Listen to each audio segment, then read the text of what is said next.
ఏంట్రా లోపల ఉన్నాడు ఎవరు మన మొగుడు. లే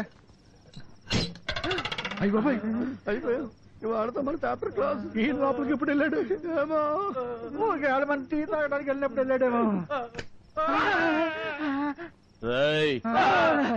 మిమ్మల్ని లోపలికి రండి రా.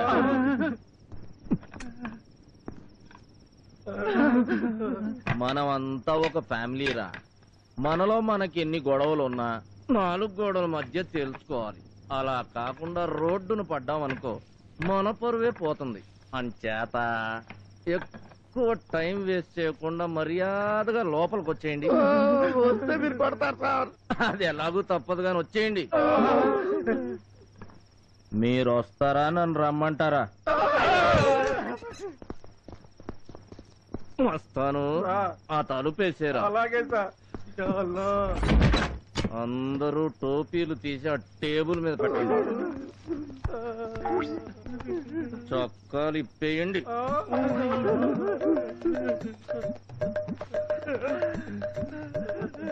బెల్టులు కూడా తీయండి.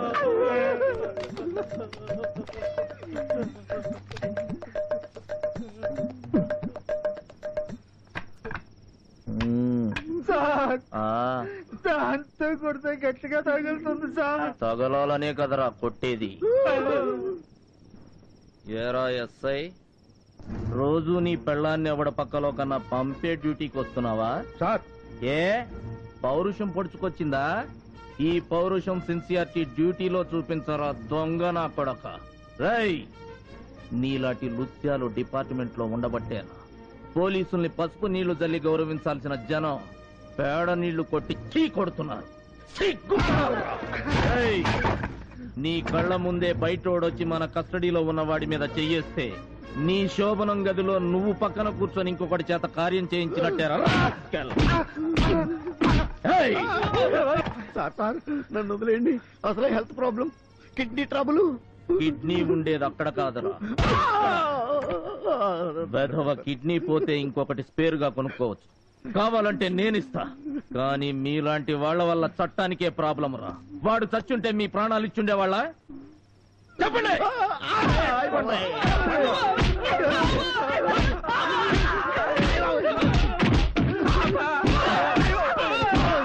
తమాషా తమాషా చూస్తున్నావు.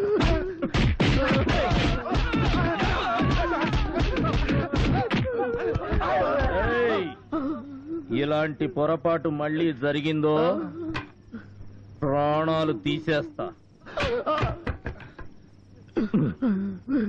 రేపు ఉదయం నేను స్టేషన్కి వచ్చేసరికి ఆ గోడ తలుపులు టోటల్ ఫర్నిచర్ ముందు ఎలాగున్నాయో సేమ్ టు సేమ్ అలాగే ఉండాలి.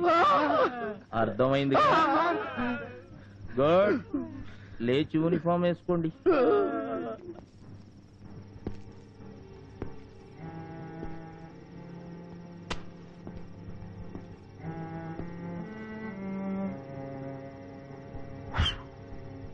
ఏంటి బుజ్జి అలా చూస్తున్నావు? నేను నిన్ను కాపాడింది నీ మీద ప్రేమతో కాదు, నా డ్యూటీ. ఒకవేళ రేపు గుడిలో అమ్మాయి ఏమైనా తేడాగా చెప్పింది అనుకో, నా స్వామి రంగా నీకు కూడా same to same treatment. All the best. ఇక బొజ్జో.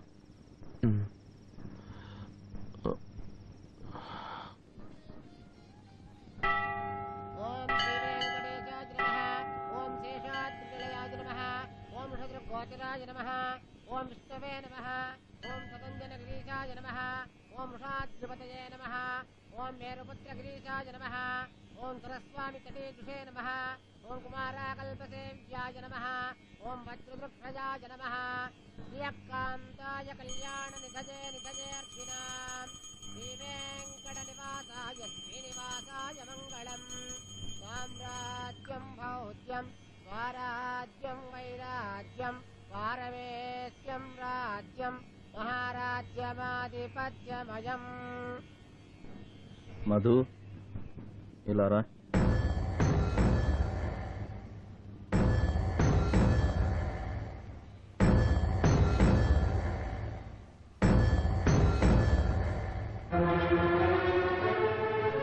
చూడు, ఇది పవిత్రమైన గుడి. ఇక్కడ నువ్వు మీ అమ్మా నాన్నలకు గాని పోలీసులకు గాని ఎవ్వరికీ భయపడాల్సిన అవసరం లేదు. ఈ హారతి మీద ప్రమాణం చేసి భగవంతుడు సాక్షిగా జరిగిన నిజమేమిటో ధైర్యంగా చెప్పు.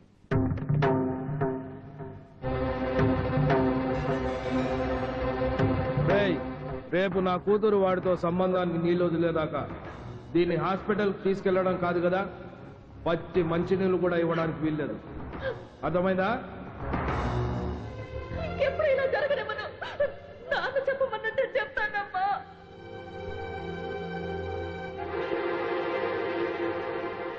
ఈ అగ్ని సాక్షిగా, మా అమ్మా నాన్నల సాక్షిగా, ఆ భగవంతుడి సాక్షిగా నేను నిజమే చెప్తాను. శ్రీనుకి నాకు సంబంధం ఉంది. ఇతనే నా మెళ్ళో తాళి కట్టిన భర్త.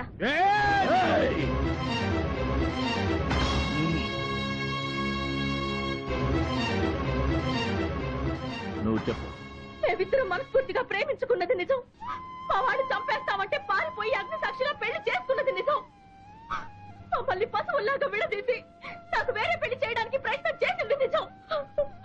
సీను పేరుని నా చేతి మీద పచ్చబట్టు పొడిపించుకుంటే దాన్ని మా బాబాయిలు కసాయి వాడలేక కత్తితో కోసి చేర్పింది నిజం. చూడండి, సీను నా మెళ్ళో కట్టిన తాడిని బలవంతంగా వీడు తెప్పితే పట్ట మచ్చ చూడండి. మా నాన్న నా మనసు విరిచేయడానికి నా తల్లిని కొట్టి క్రూరంగా హింసించి చంపేస్తానని బెదిరించింది నిజం. నేను ఇక్కడ నిజం చెప్పినందుకు మా అమ్మ చంపేస్తారు సార్. మా నాన్న, మా అమ్మని మీరే కాపాడాలి సార్. నాకు నా భర్తకి రక్షణ ఇప్పించండి ప్లీజ్. సార్, ఏమిటి సార్ ఇదంతా? నాకే అర్థం కావట్లేదు. ఈ అమ్మాయికి ఏమైనా పిచ్చా? నోటికొచ్చినట్టు వెర్రివాగుడు అవుతుంది. అసలు ఈ అమ్మాయి ఎవరో, ఆ ప్రేమ కథ ఏమిటో, ఆ సీను ఎవరో నాకేం తెలియదు సార్. నా పేరు శ్రీనివాస్ ప్రసాద్ అండి. రేయ్, ఏంట్రా నువ్వు మాట్లాడేది? నిజం సార్, ఈ అమ్మాయితో నాకు పరిచయం లేదు.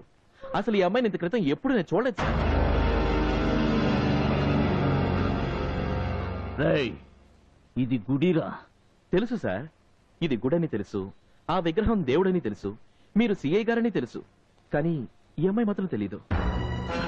రేయ్, మరి మీ తాతయ్య నువ్వు ఈ అమ్మాయిని ప్రేమించావని లేపుకెళ్లి పెళ్లి కూడా చేసుకున్నావని చెప్పాడు. అయితే వెళ్ళి మా తాతగారిని అడగండి సార్. ఎందుకు చెప్పాడో, అలా ఎవరు చెప్పమన్నారో వెళ్ళి ఆయన కనుక. తాతయ్యకి నాకు ఏ సంబంధం లేదు, ఈ కేసుకి నాకు ఏ సంబంధం లేదు, ఆ అమ్మాయికి నాకు ఏ సంబంధం లేదు. దయచేసి నన్ను వదిలేయండి. ఇలాంటి గొడవల్లో నన్ను ఇరికించకండి. మీకు దండం పెడతాను.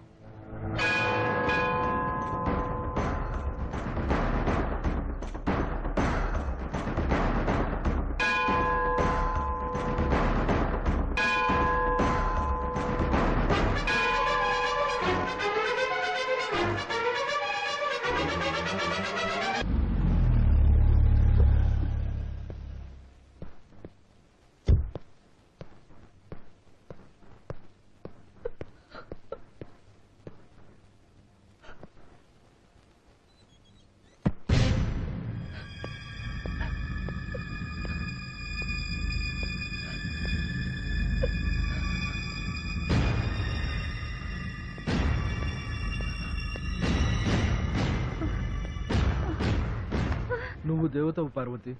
పూజించాల్సిన నిన్ను గొడ్డును బాదినట్టు బాధాను. మీ పట్ల రాక్షసుడిలా ప్రవర్తించాను. ఈ నీచుని క్షమించు పార్వతి, క్షమించు. అవి మాట్లాడండి.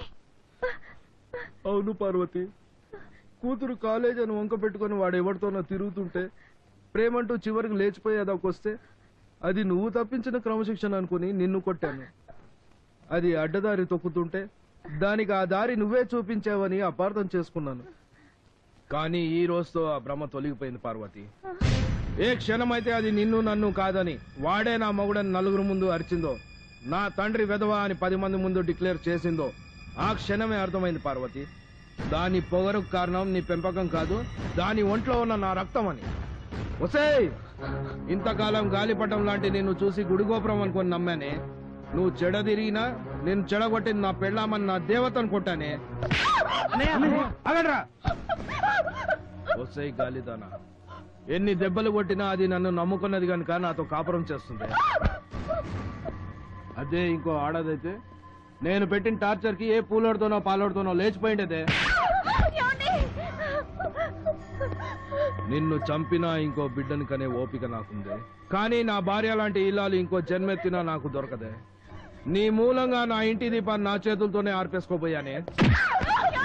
వద్దండి, దాన్ని చెట్టులో చచ్చిపోతుంది. నీకు తెలియదు పార్వతి, ఇది మన ఇద్దరిని విడదీయడానికే పుట్టింది. దీనికి క్షమించకూడదు.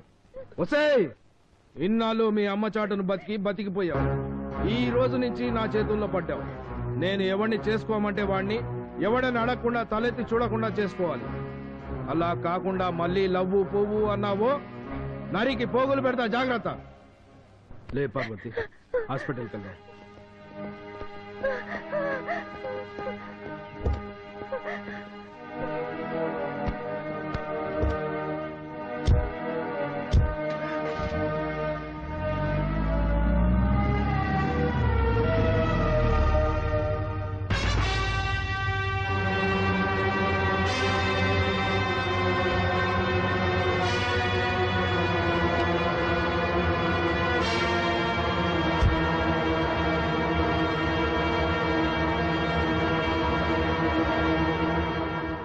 గుళ్ళో సిఐ గారి ముందు మీరు చెప్పమన్నట్టే చెప్పాను.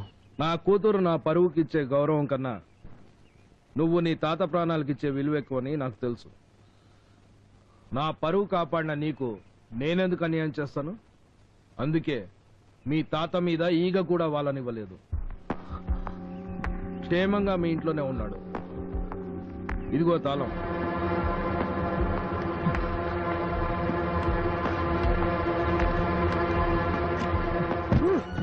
తాతయ్య, తాతయ్య, తాతయ్య, నీకేం కాలేదుగా? నా సంగతి తర్వాత ముందు అక్కడ ఏం జరిగిందో చెప్పు. నా కొడుకులు నిన్ను మళ్ళీ మోసం చేశారు కదా, ఇంకా ఇన్స్పెక్టర్ గారిని వదలకూడదు. వెంటనే కమిషనర్ దగ్గరికి వెళ్ళి వాళ్ళ మీద కంప్లైంట్ చేసి మధును తెచ్చుకుందాం. రారా. వద్దు తాతయ్య, ఇంకే కేసులో గొడవలు లేకుండా అన్ని సరి చేసుకుని వచ్చాను తాతయ్య. అంటే నీ పెళ్ళాన్ని తీసుకొచ్చేసావా? మధు వచ్చేసిందా? మధు మధు రాదు తాతయ్య.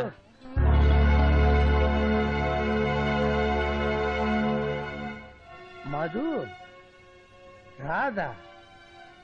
ఏ ఎందుకు రాదు? నీకు దానికి ఏ సంబంధం లేదనేసిందా? మాట్లాడవేరా? తను చెప్పలేదు, నేనే చెప్పాను. ఆ అమ్మాయికి నాకు ఏ సంబంధమూ లేదు. దయచేసి నన్ను వదిలేయండి. ఇలాంటి గొడవలో నన్ను ఇరికించకండి. మీ అందరికీ చేతులెత్తి దండం పెడతాను. శబాష్. ఇక్కడ నాకు కట్టిన బంధాలు విప్పడం కోసం నీ పిల్లలతో బంధాలు తెంచుకొచ్చేసావన్నమాట. పాడెక్కడానికి సిద్ధంగా ఉన్న ఈ ముసలాడు కోసం జీవితాంతం తోడుంటానన్న ఆడదాన్ని వదిలించుకొచ్చేసావన్నమాట. బాగుందిరా, చాలా బాగుంది. ఒరే సన్నాసి, నేను సస్తేనే అది నీదేనంటే నేను అప్పుడే సత్యవాటి కదరా. కానీ ఇప్పుడు నా మనోడు పెళ్ళాన్ని కూడా తెచ్చుకోలేని, సేవ శక్తిన భగతరం లేని వెదవాని కుమిరి కుమిరి సిగ్గుతో సావాలరా. అందరి ముందు నోరిపితే తన తల్లిని చంపుతానని బెదిరించిన ధైర్యంగా అమ్మాయి నిజం చెప్తే నువ్వు మాత్రం సిగ్గు లేకుండా అడ్డగాడిదలా అడ్డంగా తల ఆడించి నిజాన్ని అబద్ధం చేసే సాగరా చెమట. నువ్వేం ప్రేమికుడివిరా? అవును, నేను ప్రేమికుడిని కాను. నాకే ప్రేమలు పెళ్లిళ్ళు బొత్తు. అవును తాతయ్య, నేను లేకపోతే మొదటి దూరం అయ్యేది నా ప్రేమ ఒక్కటే. తనకు ఆ ప్రేమను పంచివ్వడానికి అమ్మ, నాన్న, పిన్నిలు, బాబాయిలు, తమ్ముళ్ళు, చెల్లెళ్ళు అందరూ ఉన్నారు. కానీ నాకు నువ్వు దూరం అయిపోతే ఎవరున్నారు తాతయ్య? ఆ అమ్మాయి కాకపోతే నువ్వు చూపించే వేరే ఏ అమ్మాయితోనైనా నా ప్రేమను పంచుకోగలదు. కానీ నువ్వు పంచిన ప్రేమ కోసం ఎవరి పంచిన చేర తాతయ్య? ప్రేమించిన మనిషి కోసం తాజ్మహల్ కట్టిన వాళ్ళ గురించి చదివానురా. ప్రేమ కోసం తల్లిదండ్రుల్ని ఎదిరించి చివరికి చచ్చిపోయిన వాళ్ళ కథలు కూడా నీ చేత చదివించారు. కానీ రే, ఓ ముసలాడి కోసం ప్రాణం కన్నా మిన్నగా ప్రేమించిన అమ్మాయి ప్రేమని మొలతాడు తెంచినట్టు తెంచి పారేసిన నువ్వు మామూలు మనిషి కాదురా. ఇన్నాళ్ళు నీ తల్లిదండ్రులతో పాటే మన ఐశ్వర్యాలు పోయాయే అని బాధపడ్డారురా. లేదురా, నా భోగాలేం పోలేదు. నా ఆస్తి, అంతస్తు, ఐశ్వర్యం, నా ప్రాణం అన్ని అన్ని నువ్వేరా, నువ్వే. ఈ పెళ్లి నాకు ఇష్టం లేదు. ఇతను నేను ప్రేమించుకున్నాం. బతికుంటే పెళ్లి చేసుకుంటాం, లేకపోతే కలిసి చేస్తాం. అసలు ఈ అమ్మాయి ఎవరో, ఆ ప్రేమ కథ ఏంటో, ఆ సీను ఎవరో నాకేం తెలియదు సార్. ఈ అమ్మాయితో నాకు పరిచయం లేదు. అసలు ఈ అమ్మాయిని ఇంతకు ముందు నేను ఎప్పుడు చూడలేదు. ఇన్నాళ్ళు మీ అమ్మ చాటును బతికిపోయావు. ఈ రోజు నుంచి నా చేతుల్లో పడ్డావు. నేను ఎవరిని చేసుకోమంటే వాడిని, ఎవడని అడగకుండా తలెత్తి చూడకుండా చేసుకోవాలి.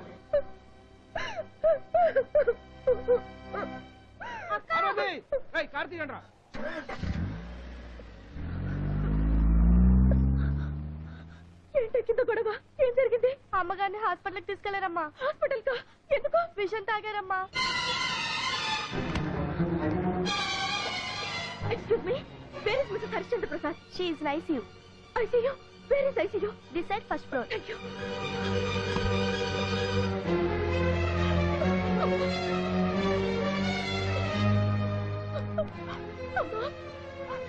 అమ్మకి ఎలా ఉంది బాబాయ్?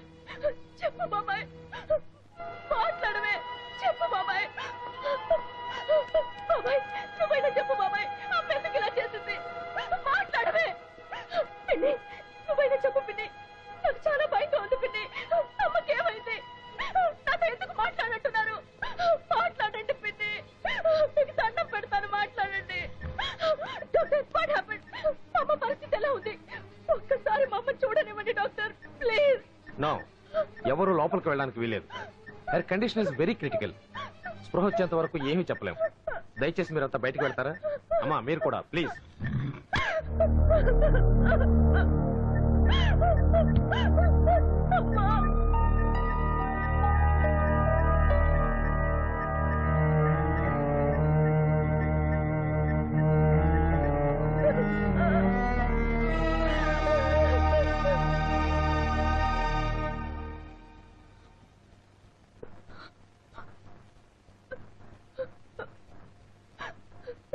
ఎందుకు చేసావమ్మా ఈ పని? ఏం చేయమంటావమ్మా? నీ కోరికలకి మీ నాన్న ఆశలకి మధ్య నలిగిపోయాను. నువ్వు కోరుకున్న వాడిని తెచ్చివనందుకు రోజు నీలో నువ్వే చేస్తూ ఉంటే ఇటు కన్న తల్లిగా తట్టుకోలేకపోయాను. మీ నాన్న తెచ్చిన వాడిని చేసుకున్నందుకు నా కళ్ళ ముందే ఆయన నిన్ను హింసిస్తుంటే అటు భారీగాను అడ్డుకోలేకపోయాను. ఈ చేతకాని బతికే కట్టి ఎవరికి ఏ ఇబ్బంది లేకుండా చచ్చిపోదామనుకున్నాను. కానీ ఆ భగవంతుడు నన్ను చావనివ్వలేదు. నన్ను క్షమించమ్మా. నా కారణంగా నువ్వు చాలా నరకం అనుభవించావు. ఇంకా నా వల్ల నీకే ఇబ్బంది రాదు. నాన్న ఎవరిని చేసుకోమంటే వాళ్ళని చేసుకుంటాను. నన్ను నమ్మమ్మా.